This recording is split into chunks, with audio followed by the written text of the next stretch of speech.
ആൻസൈറ്റിക്ക് ഒരുപാട് വേരിയേഷൻസ് ഉണ്ട്.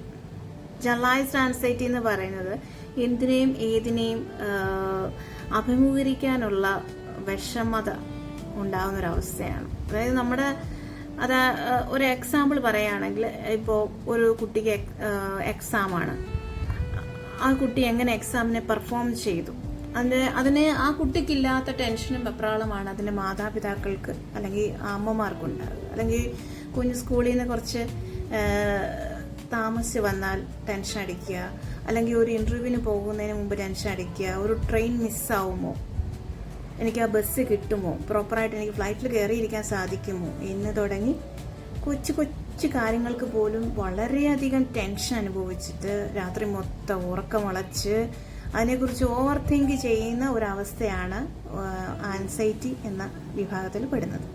ഈ ആൻസൈറ്റിക്ക് തന്നെ പലതരം വേരിയേഷൻസ് ഉണ്ട്. ഇപ്പം ചില ആളുകളെ സംബന്ധിച്ച് നോക്കുകയാണെങ്കിൽ നമുക്കറിയാം, നമ്മുടെ വീട്ടിൽ ഒരാളെങ്കിലും എപ്പോഴും ഗ്യാസ് സ്റ്റവ് ഓഫ് ചെയ്തോ, അല്ലെന്നുണ്ടെങ്കിൽ ലൈറ്റ് ഓഫ് ചെയ്തോ, ഡോർ ക്ലോസ് ചെയ്തോ, ടാപ്പ് ഓഫ് ചെയ്തോ എന്നാൽ എപ്പോഴും അവർ ചെക്ക് ചെയ്തുകൊണ്ടിരിക്കുന്നത് കാണാം. 3-4 തവണയൊക്കെ വന്ന് നോക്കും, ഞാൻ പ്രോപ്പറായിട്ട് അത് ഓഫ് ചെയ്തിട്ടുണ്ടോ ഇല്ലയോ.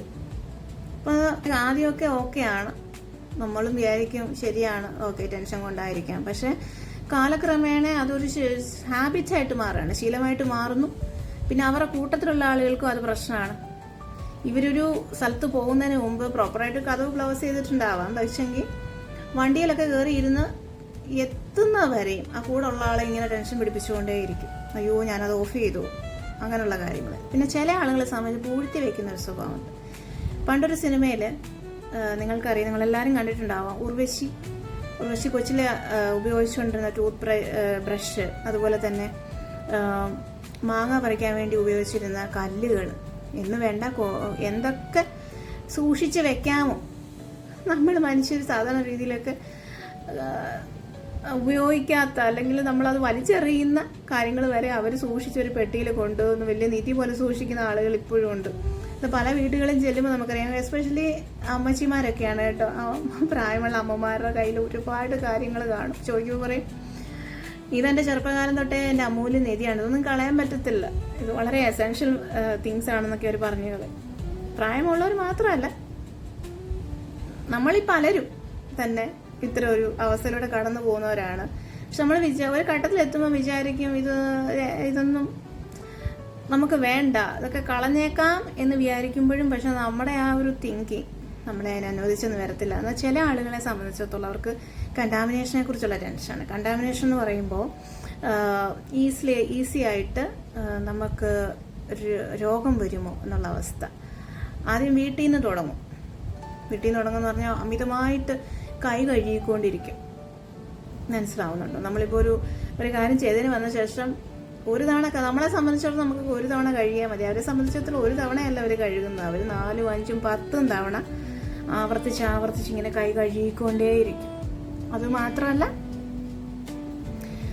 അത് വീട്ടിലെ പ്രോബ്ലംസാണ്. അത് വീട്ടിലുള്ള ആളുകൾക്ക് അതൊരു കുറച്ചുകൂടെ കഴിയുമ്പോൾ അതൊരു പ്രൊഫഷനായിട്ട് മാറാറുണ്ട്. ഇത് കണ്ടല്ലേ, കുളിക്കുന്നതെന്ന് പറഞ്ഞാൽ മണിക്കൂറുകളെടുത്താണ് കുളിക്കുന്നത്. 2 മണിക്കൂറൊക്കെ ഒരാൾ കുളിക്കാനെടുക്കും.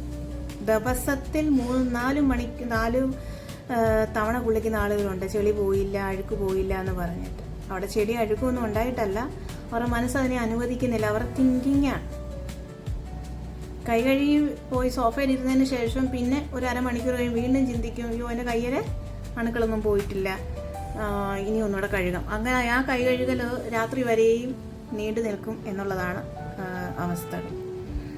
അങ്ങനെ പോകെ അവരുടെ കയ്യിലെ തൊലി വരെ പോകുന്ന അവസ്ഥകൾ ഉണ്ടാവാറുണ്ട്. പിന്നീട് ഇതവരുടെ ഡേ ടു ഡേ ലൈഫിനെ എങ്ങനെ ബാധിക്കും ചോദിച്ചു കഴിഞ്ഞാൽ, ഇവർ പിന്നെ പുറത്ത് പോകത്തില്ല. എല്ലാവരും ഉപയോഗിക്കുന്ന ലിഫ്റ്റ്, എസ്കലേറ്റേഴ്സ്, അതുപോലെ തന്നെ പബ്ലിക് ടോയ്ലറ്റ്സ് യൂസ് ചെയ്യാൻ മടി കാണിക്കും. ട്രാൻസ്പോർട്ടേഷൻ, അതായത് ട്രെയിനിൽ പോവുക, ബസ്സിൽ പോവുക, അല്ലെങ്കിൽ ഒരു പ്ലെയിനിൽ പോവുക, ഇതൊന്നും അവർക്ക് പറ്റുന്ന കാര്യമല്ല. കാരണം ആളുകളിൽ നിന്ന് ഈസി ആയിട്ട് അവർക്ക് കണ്ടാമിനേഷൻ, അവർക്ക് ആ രോഗം ബാധിക്കുമോ എന്നുള്ള ഓവർ തിങ്കിങ് മൂലം ശരീരം കാണിക്കുന്ന ചില പ്രവൃത്തികളാണ് കേട്ടോ ഈ ഒരു ഓവർ പ്രൊട്ടക്ഷൻ എന്ന പോലെ ആയി മാറുന്നത്. നിങ്ങൾ മനസ്സിലാക്കേണ്ടതായിട്ടുള്ള കാര്യം, നിങ്ങളുടെ വീട്ടിലോ നിങ്ങളുടെ സമീപ പ്രദേശത്തോ നിങ്ങളുടെ ഫ്രണ്ട്സിനിടയിലോ അങ്ങനെ ആരെങ്കിലും അല്ലെങ്കിൽ നിങ്ങൾ തന്നെയോ? അപ്പോൾ ആൻസൈറ്റിയും ഡിപ്രഷനുള്ളവരുടെ പ്രശ്നം എന്താണെന്ന് വെച്ചാൽ നമുക്കറിയാം, നമുക്ക് ആൻസൈറ്റി ഉണ്ട്, നമുക്ക് ഇന്ന കാര്യങ്ങളിൽ നമുക്ക് ആൻസൈറ്റി ഉണ്ട്, നമുക്ക് വെപ്രാളമാണെന്ന് അറിയാം. അതുപോലെ ഡിപ്രഷനുള്ള ആളുകളെ സംബന്ധിച്ചിടത്തോളം നമുക്കറിയാം, എനിക്ക് ഡിപ്രഷനുണ്ട്, എനിക്കൊന്നും ചെയ്യാൻ പറ്റുന്നില്ല. ആൻസൈറ്റിയുടെ പ്രത്യേകത എന്താണെന്ന് ചോദിച്ചാൽ നമുക്കത്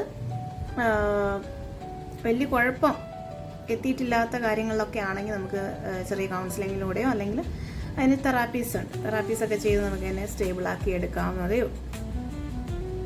പിന്നെ ഡിപ്രഷൻ എന്ന് പറയുന്നത് വേറൊരു മേഖലയാണ്. ഡിപ്രഷൻ എന്ന് പറയുന്നത് അത്യാവശ്യം നമ്മൾ സ്വയം ട്രീറ്റ് ചെയ്താൽ നടക്കാത്തൊരു കാര്യമാണ്. ഹൈലി ഡിപ്രഷനുള്ള ഒരാൾക്ക് ഒന്ന് മൂവ് ചെയ്യാൻ പോലും അവർക്ക് സാധിക്കത്തില്ല. അപ്പോൾ അങ്ങനെയുള്ള അവസ്ഥകളിൽ നിങ്ങൾ തീർച്ചയായും ഇതിൽ നല്ല അറിവുള്ള ഒരാളെ സമീപിച്ച് കാര്യങ്ങൾ ട്രീറ്റ്മെൻറ്റൊക്കെ എടുക്കേണ്ടതായിട്ടുണ്ട്. അതുപോലെ ആൻസൈറ്റിയുടെ കാര്യത്തിലും നിങ്ങൾക്കറിയാമല്ലോ, നിങ്ങളുടെ വീട്ടിലുള്ളവർക്ക് ഇത്തരത്തിലുള്ള അവസ്ഥയിലൂടെയാണ് കടന്നു പോകുന്നത്. അവരും ഇതിന് സഫർ ചെയ്യുന്നുണ്ട്. അവരെ ആഗ്രഹിച്ച് ചെയ്യുന്നതല്ല ഇതൊന്നും. അവരുടെ തലച്ചോറ് അല്ലെങ്കിൽ അവരിലേക്ക് വരുന്ന തോട്ട്സ് അങ്ങനെയാണ്.